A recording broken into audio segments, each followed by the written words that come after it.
ఈ దేశ ప్రధానమంత్రి రాజీవ్ గాంధీ గారి విగ్రహాన్ని సచివాలయం ముందు పెడితే కొంతమంది సన్నాసుల విగ్రహాన్ని తొలగిస్తామని ఈరోజు మాట్లాడుతున్నారు.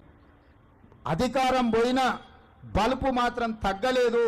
నీ బలుపు అనగదీసే బాధ్యత ఇక్కడున్న మా కాంగ్రెస్ పార్టీ కార్యకర్తలు తీసుకుంటారని చెప్పి ఈ టీఆర్ఎస్ సన్నాసులకు నేను చెప్పదలుచుకున్నా. ఆ సన్నాసి దుఃఖం బాధ ఏందని నేను కనుక్కుంటే అక్కడ వాళ్ళ అయ్య విగ్రహం పెడదాం అనుకున్నాడట. వాళ్ళ అయ్య పోయేదెప్పుడు, వీడు పెట్టేదెప్పుడు అక్కడ విగ్రహము?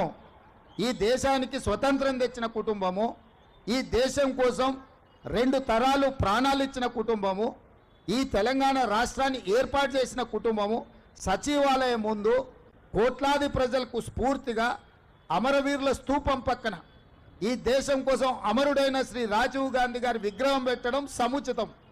అంతేగాని ఉద్యమం ముసుగులో తెలంగాణ రాష్ట్రాన్ని దోసుకొని వేలాది కోట్ల రూపాయలు సంపాదించుకొని వందలాది ఎకరాల ఫామ్ హౌజులు కట్టుకొని తాగుబోతు సన్నాసుల విగ్రహం ఒకవేళ సచివాలయం ముందల పెడితే ఈ పిల్లలకు ఎవరిని ఆదర్శంగా చూపిస్తారు? పొద్దున్నేస్తే రాత్రి వరకు తాగి ఫామ్ హౌస్లో పొర్లాడే కేసీఆర్ విగ్రహం ఉండాలన్నా అక్కడ సచివాలయం ముందల?